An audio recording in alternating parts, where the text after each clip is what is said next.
ముందు ఈ గృహమునందు ఈ గృహ కోడికలోనైనా మీరు ఏర్పాటు చేసిన సహాయం అంతటి కొరకు స్థుతులు చెల్లిస్తూ తండ్రి నీ పక్షాన నిలబడి నీ మాటలు అందించడానికి ప్రభువా మీరు నాకు ఇచ్చిన అవకాశం బట్టి వందనాలు. నా మాటలు కాదు ప్రభువా, ఇవి నీ మాటలు. మాకు ఎన్నో జీవితాలకి కావలసినవి నీ మాటలు నా నోట నుండి వినిపించమని, మమ్మల్ని మరింతగా మీకు దగ్గరగా చేసుకోమని అయ్యా, వినిపిస్తున్న ప్రతి మాటను ప్రభు అర్థం చేసుకుని హృదయాలు మాకు ఇమ్మని వేడుకుంటూ క్రీస్తు యేసు వారి పుణ్యనామముని ప్రార్థన అడుగుచున్నాం తండ్రి, ఆమేన్. నాకు ఈ అవకాశం ఇచ్చిన పరలోకమందున్న తండ్రికి క్రీస్తు యేసు నామమున కృతజ్ఞతాస్తుతులు చెల్లిస్తూ కూడి వచ్చిన దైవ సేవకులకు అలాగే మీ అందరికీ కూడా ప్రభు నామమున వందనా చెల్లిస్తున్నానండి. ఈ దినము కొన్ని మాటలు, దేవుని మాటలు మీతో పంచుకోవడానికి ఆశపడుతున్నాను. సహజంగా మనమందరం కూడా ఈ లోకంలో జీవిస్తున్నాము. అయితే ఈ లోకంలో మనుషులుగా మనం ఎన్నో నిర్ణయాలు అనేది తీసుకుంటూ ఉంటామండి. ఆ నిర్ణయాలలో చాలా విధాలుగా కలిగి ఉంటాము. ఈ లోకంలో మనుషులుగా మనం ఎన్నో నిర్ణయాలు తీసుకుంటున్నప్పుడు ఆ నిర్ణయాలు కొన్ని ఆలోచనలుగా కలిగి ఉంటామండి. ప్రతి విషయంలో కొన్ని జాగ్రత్తలు అనేది తీసుకుంటూ ఉంటాము. అది ఏ విషయంలో అనేది చూస్తే తల్లిదండ్రులుగా మనం పిల్లల విషయాల్లో జాగ్రత్త అనేది తీసుకుంటూ ఉంటామండి. అలాగే ఆస్తి విషయంలోనూ, ఆరోగ్య విషయంలోనూ, ఈ లోక సంబంధమైన ప్రతి వాటి విషయంలోనూ కూడా కొన్ని జాగ్రత్తలు అనేది తీసుకుంటూ ఉంటామండి. ఎందుకంటే జాగ్రత్త తెలియకపోతే, తెలివి లేకపోతే ఈ భూమి మీద బ్రతకడానికి చాలా కష్టమండి. మనుషుల మధ్య కొంచెం ఏదైనా తెలివి లేని వారుగా కొంచెం కనపడితే వాళ్ళు ఏం చేస్తారంటే అండి, ఈమె ఏమీ అర్థం చేసుకోదు, ఈమెకేమీ రాదు అన్నట్లుగా ఆలోచిస్తూ ఉంటారండి. అది ప్రతి ఒక్కలో ఉంది, అది సహజమే. అయితే ప్రతి విషయాల్లో తల్లిదండ్రులుగా పిల్లల విషయాల్లో జాగ్రత్త తీసుకుంటున్నాము, ఇంటి యజమానులుగా ఆస్తి విషయాల్లో జాగ్రత్త తీసుకుంటున్నాము. మరి మన ఆరోగ్య విషయంలో అయితే ప్రతి ఒక్కరూ కూడా ఏదైనా బలహీనత వచ్చిందంటే వెంటనే డాక్టర్ గారి దగ్గరికి వెళ్ళి డాక్టర్ గారు నా బలహీనత ఇది అని చెప్పి జాగ్రత్తలు తీసుకుంటామండి. ఆ డాక్టర్ గారు ఏది చెప్తే అది పాటిస్తూ ఉంటాము. పాటించకపోతే మన ఆరోగ్యము కుదిటి పడుతుందంటే కుదిటి పడదండి, అనారోగ్య పాలమే అవుతాము. అలాగే అన్ని విషయాల్లో జాగ్రత్త తీసుకుంటున్నాం మనం. ఈ లోక సంబంధమైన ప్రతి వాటి విషయాల్లో జాగ్రత్త తీసుకుంటూ ఉంటాము. ఎందుకంటే ఇది మనకి ఏం చేస్తుందంటే, మనం ఎలా ఉన్నాము, దేహంలో ఉన్నాం కనుక మన కంటికి కనపడుతుంది, దేహం కనపడుతుంది, లోకం కనపడుతుంది, పిల్లలు కనపడుతున్నారు, ప్రతిదీ ఆస్తి కనపడుతుంది, ప్రతిదీ కనపడుతూ వస్తుందండి. కాబట్టి వీటి యందు చాలా జాగ్రత్త తీసుకుంటూ ఉంటాము. అయితే ఇన్ని విషయాల్లో జాగ్రత్త తీసుకుంటున్న మనుషులు నేటి విషయాల్లో చూస్తే, ఈనాటి కాలంలో చూస్తుంటే మనలో ఉన్న ఆత్మ విషయంలో అయితే జాగ్రత్త తీసుకునేది చాలామంది తక్కువండి. చెప్పుకోవడానికి చాలా తక్కువగా ఆలోచిస్తూ ఉంటాము. మన ఆత్మ ఎలా వచ్చింది, మనం ఇలా కదులుతున్నామంటే దీనికి కారణం ఏమిటి, దీనికి యొక్క ప్రారంభం ఏంటి, దీని ముగింపు ఏంటి, ఈ జీవితం పరమార్థం ఏంటి అనే ఆలోచన చాలా మందిలో కరువైపోయిందండి. కొంతమందిగా ఆలోచిస్తూ ఉంటామండి, అది మంచిదే. కానీ ఆలోచించలేని వారికి ఈ ఆలోచన ఎలా తెలుస్తుంది, వారి మధ్య ఈ ఆలోచన మనం పెట్టాలంటే మనం ఏ విధంగా ఉండాలి అనేది ప్రతిసారి కూడా మనం నేర్చుకుంటున్నాం. అది కూడా మంచిదేండి. అయితే ఇన్ని జాగ్రత్తలు తీసుకుంటున్న మనిషి నేటి విషయాల్లో ఏ విషయంలో జాగ్రత్త తీసుకోలేకపోతున్నారు అంటే పరిశుద్ధ గ్రంథంలో చూద్దామండి. లూకా గారు రాసిన సువార్త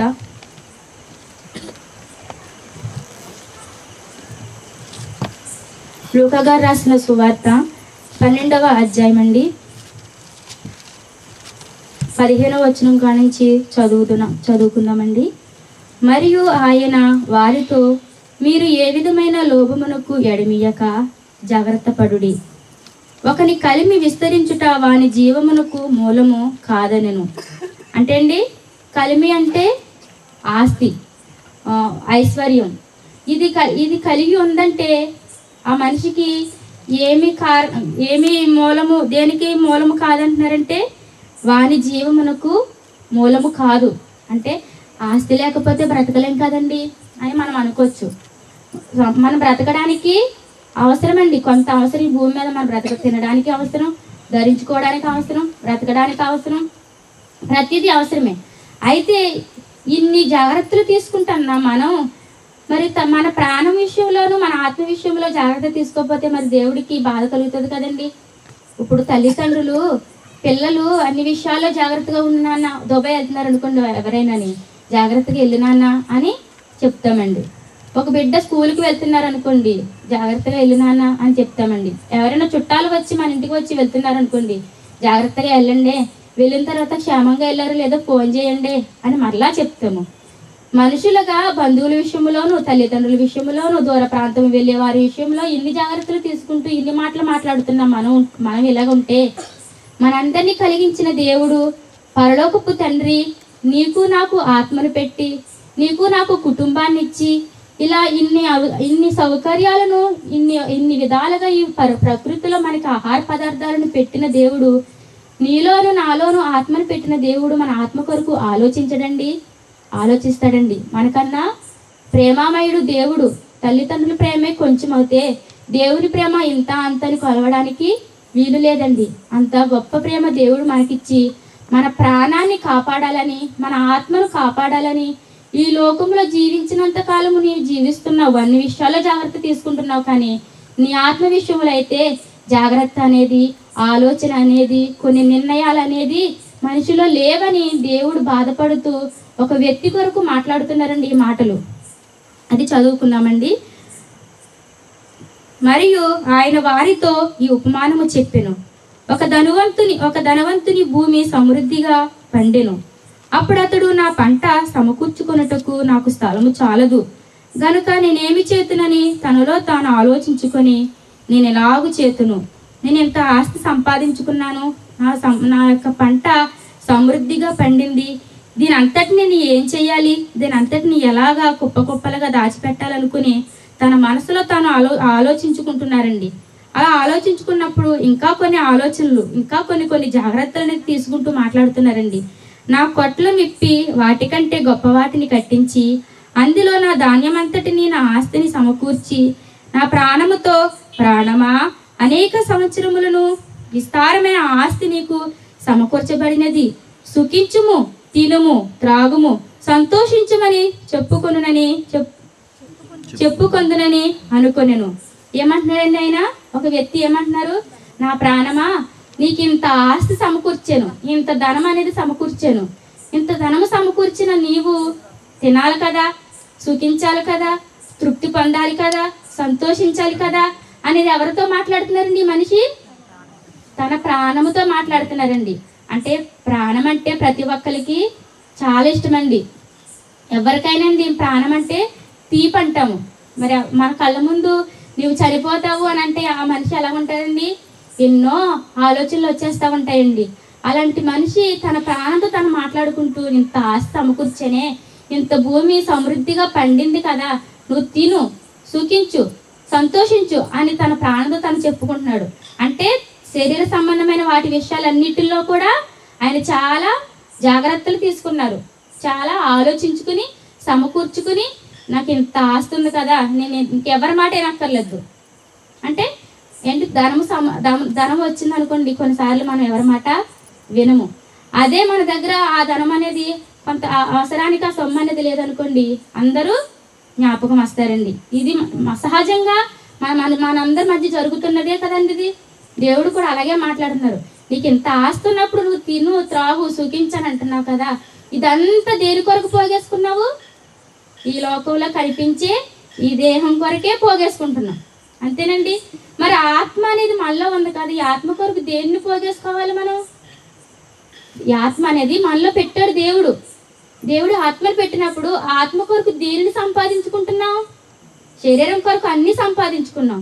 వస్త్రాలు, తిండి, ఆస్తి, అంతస్తు, పిల్లల కొరకు ఇంకెన్నెన్నో సంపాదించుకుంటూ ఉంటున్నాం. ఇది సంపాదించుకోవద్దని దేవుడు చెప్పలేదండి. మనము గొప్పవారిగా సంతోషంగా ఉండాలని దేవుని ఇష్టం. కాకపోతే దృష్టి అంతా కూడా దీని మీద పెట్టమని చెప్పట్లేదు దేవుడు. నీలో ఉన్న ఆత్మ ఉంది కదా, నువ్వు కష్టపడుతున్నావంటే ఆత్మ నీలో ఉంది, నువ్వు నడుస్తున్నావంటే ఆత్మ నీలో ఉంది, ఇవన్నీ నీలో ఉన్నాయి కాబట్టి, ఆత్మ దేవుడిచ్చిన ఆత్మ మనలోని ఉంది కాబట్టే ప్రతిదీ చేసుకోగలుగుతున్నావు కదా. మరి ఈ ఆత్మ కొరకు నువ్వు ఆలోచించావా అని దేవుడు మాట్లాడుతున్నారండి ఇక్కడ. అలా ఉన్నప్పుడు దేవుడు ఏమంటున్నారు చదువుతామండి. అయితే వెర్రివాడా, దేవుడు వెర్రివాడా, ఈ రాత్రి నీ ప్రాణం అడుగుచున్నారు, నీవు సిద్ధపరిచినవి ఎవరివైనని అతనితో చెప్పాను. ఇదంతా సమకూర్చుకున్నా అండి. అయితే దేవుడు ఏదో ఒక సమయాన్ని ప్రతి ఒక్కరికి మరణం వస్తుందండి, మనం వెళ్ళిపోయే టైం వస్తుంది. అప్పుడు ఇవన్నీ సమకూర్చుకున్నావు కదా, నీ ప్రాణంతో చెప్పుకుంటున్నావు. కొన్ని దేవా నాకు ఈ ఆస్తి ఇచ్చావు, దేవా నాకు ఈ ఐశ్వర్యాన్ని ఇచ్చావు, దేవా నాకు ఈ బిడ్డల్ని ఇచ్చావు, దేవా నాకు ఈ సమస్తాన్ని ఇచ్చింది నువ్వు కదా, నీ తర్వాతే కదా ప్రభు నాకు ఇవన్నీ వచ్చాయి, వీటన్నిటిని ఇచ్చింది నువ్వు అని దేవుడిని సంతోషపరిచామనుకోండి. అప్పుడు దేవుడు ఎర్రివాడా అనరు, నా ప్రియ కుమారుడా నా తర్వాతే కదా సమస్తాన్ని నీవంటున్నావు అని దేవుడు మెచ్చుకుంటాడు. అన్నీ ఇచ్చిన దేవుడిని మర్చిపోయి సమస్తాన్ని ఇచ్చిన దేవుడిని విడిచిపెట్టండి. ఈ లోకాన్ని, ఈ లోకాశలను, ఇది నాది అది నాది ఇది నాది ఇది నాది అని మనం విర్రవీగిపోతుంటాం చూడండి. అప్పుడు ఏమంటాడంటే ఎర్రివాడా అని పిలుస్తాడండి. ఏమంటాడండి వెర్రివాడా అని పిలుస్తున్నారండి ఇక్కడ. మరి దేవుని పిలుపు ఎర్రివాడని మనం పిలిపించుకోకూడదు. నమ్మకమైన బిడ్డ, నా తర్వాతే కదా సమస్తాన్ని నువ్వు ప్రేమిస్తున్నావు అన్న పిలుపు అనేది దేవుడి ద్వారా మనం పిలిపించుకోవాలండి. అలానే ఈయన ఏం చేస్తారంటే తన ప్రాణంతో చెప్పుకుంటూ, తనకి ఏమైందండి చివరికి ప్రతి ఒక్కరికి వస్తుందండి మరణం అనేది. అది వచ్చినప్పుడు దేవుడు వెర్రివాడా ఇంత సమకూర్చుకున్నా కదా, నా కొరకు ఒక్కోసారి కూడా ఆలోచించలేదు కదా అనే ఆలోచన వచ్చిందండి.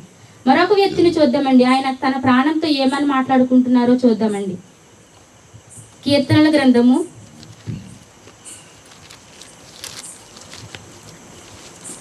103వ కీర్తన 1వ వచనమునండి. నా ప్రాణమా యెహోవాను సన్నుతించుము, నా అంతరంగమునున్న సమస్తమా ఆయన పరిశుద్ధ నామమును సన్నుతించుము. ఏమంటున్నారండి ఇక్కడ? తన ప్రాణముతో, నా ప్రాణమా యెహోవాను సన్నుతించుము, నా అంతరంగమునున్న సమస్తమా అంటే సమస్తాన్ని కూడా దేవుణ్ణి స్తుతించమంటున్నాడండి ఈయన దావీదు గారు. ఆయన పరిశుద్ధ నామమును సన్నుతించుము, నా ప్రాణమా యెహోవాను సన్నుతించుము, ఆయన చేసిన ఉపకారములలో దేనిని మరువకుము. వీళ్ళలో ఉన్న ఆలోచన ముందు చూపించిన ఆ మనిషిలో ఉందండి. సమస్తాన్ని ఇచ్చిన దేవుని స్తుతించని తన ప్రాణంతో తను చెప్పుకుంటున్నారు. ఈయన ఏం చేశారంటే, ఇంత ఆస్తి సమకూర్చుకున్నాను కదా, వీటిని ఇంకా దాచుకుందాము, వీటి కొరకు కొట్లు కట్టుకుందాం, వీటి కొరకు ఆస్తి సంపాదించుకుందామని తన ప్రాణంతో తను మాట్లాడుకున్నారు. కానీ ఈయన అలా మాట్లాడతలేదండి. ఇవన్నీ ఇచ్చిన దేవుణ్ణి స్తుతించుకుంటూ తన ప్రాణంతో తను మాట్లాడుతూ, దేవుడు చేసిన ఉపకారములలో దేనిని మరువకు, ఆయన నీ దోషములన్నిటినీ క్షమించువాడు, నీ సంకటములన్నిటినీ కుదుర్చువాడు. చూడండి, మన దోషములన్నిటినీ కూడా క్షమిస్తాడండి దేవుడు. అది ఎలా క్షమిస్తాడు? ప్రభువా, మనం చేసే పని ప్రతిదీ కూడా నిదానంగా ఉన్నది అనుకుంటే అది పొరపాటండి. ఒకరిని త్రోవ వారి దృష్టికి ఎప్పుడు కూడా యథార్థంగానే కనపడుతుందని బైబిల్ చెబుతుందండి. కానీ మన త్రోవ ఎలా ఉన్నదో, ఎలా నడుస్తున్నాం అనేది తెలియాలంటే అది దేవుడు అక్కడే చెప్పగలరండి. అలాంటి చేసిన దేవుడు చెప్పిన మాటలకు మనం లోబడి, ప్రభువా నా సంకటములన్నీ సమకూర్చు ప్రభువా, నా దోషాలు క్షమించు ప్రభువా అని దేవుడిని అడిగామనుకోండి, దేవుడు సమస్తాన్ని కూడా క్షమించి దాని దగ్గరకు తీసుకుంటాడండి. తీసుకున్నప్పుడు చూసావా, నాకంటే తన ప్రాణాన్ని ఎక్కువ ప్రేమించుకోలేదు, నన్ను ప్రేమించిందని సమస్తాన్ని కూడా మనకి సమృద్ధిగా ఇస్తారండి. అయితే చాలా మంది మనుషుల్లో తనలో ఉన్న ఆత్మ కొరకు ఆలోచించేది లేదని దేవుడు తన ప్రియ కుమారుడైన యేసుక్రీస్తును ఈ భూమి మీదకి పంపించారండి. యేసుక్రీస్తు గారు కూడా శరీరధారిగా వచ్చారండి మనలాగే.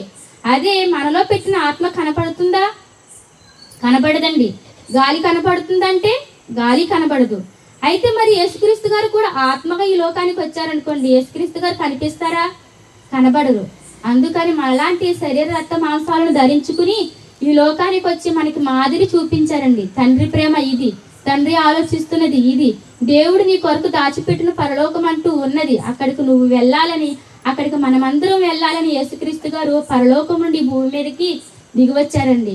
ఆయన వచ్చి శరీరధారిగా వచ్చి సరైన త్రోవలో మనుషులు నడిపించాలని, పాపమును విడిచి పరిశుద్ధులుగా జీవించాలని ఆయన కోరుకుంటూ ఈ లోకములో అనేకమైన అద్భుతాలు, అనేకమైన ఆశ్చర్యకరమైన దేవుని మాటలు వినిపించి ఈ లోకాన్ని మరి దేవుని తట్టుకు త్రిప్పాలని దేనినైతే మర్చిపోయిన మనిషి జీవిస్తూ ఉన్నాడో ఆత్మ విషయములో మరలా దేవునిలో బలపరచాలని యేసుక్రీస్తు గారు ఈ భూమి మీదకి వచ్చి ఆయన 33 సంవత్సరాలు ఈ భూమి మీద సువార్త చేసి తిరిగి మరలా తండ్రి దగ్గరికి వెళ్ళారండి. ఆయన చేసిన ఆ యొక్క ప్రేమ, ఆయన చూపిన ప్రేమ, ఆయన చేసిన త్యాగము మనం కూడా గుర్తెరిగితే మనలో ఉన్న ఆత్మ ఎంత గొప్పదో అనేది తెలుస్తుందండి. అలాంటి ప్రభువైన యేసుక్రీస్తు వారు మనందరికీ దేవునిగా ఉండడం మనందరి అదృష్టం అండి. ఈ యొక్క మాటలను ముగిస్తున్నానండి. ప్రార్థన చేసుకుందాం. సర్వకృపానిధి కలిగిన మా ప్రియ కన్న తండ్రి, మీ పరిశుద్ధమైన మీ ఉన్నతమైన నామమునకు స్తుతులు స్తోత్రాలు చెల్లిస్తూ ఉన్నాము తండ్రి. భూమి మీదకి మేము రావడానికి గల కారణము మీరు మాలో పెట్టిన ఆత్మ ప్రభువా. తిరిగి మరలానైనా మేము మిమ్మల్ని ప్రేమిస్తూ ఈ ఆత్మ మీరు ఇచ్చినదని మిమ్మల్ని ఎల్లప్పుడూ కూడా నేను స్తుతించే వారముగా ఉండాలని ఆశపడుతున్నారు ప్రభువా. మేము ఈ లోక సంబంధమైన వాటి కొరకు ఎన్ని జాగ్రత్తలు అయితే తీసుకుంటున్నామో, ఆత్మను పెట్టిన నీ కొరకు, ఆత్మను నాలో ఉంచిన మా ఆత్మ కొరకు కూడా మేము కొన్ని జాగ్రత్తలు తీసుకోవాలని ఈ దినము మాతో మాట్లాడినందుకు స్తోత్రాలు చెల్లిస్తూ ఉన్నాము ప్రభువా. ఆత్మ విషయాల్లో జాగ్రత్తగా ఉంటూ తండ్రి, మెలకువగా ఉంటూ మీరు చేసిన ఉపకారములో దేనిని మరొక విడవక ప్రభువా తండ్రి, నేను ఎల్లప్పుడూ కూడా కృతజ్ఞతాస్తుతులు చెల్లించుకునే వారముగా ఉండటకు ఈ సహాయం అనుగ్రహింపచేయమని మా అందరి రక్షణకర్త అయిన క్రీస్తు యేసు వారి పుణ్యనామములో స్తుతించి ప్రార్థన అడిగి వేడుకొనిచున్నాము తండ్రి గారు. ఆమేన్. మీ అందరికీ వందనాలండి.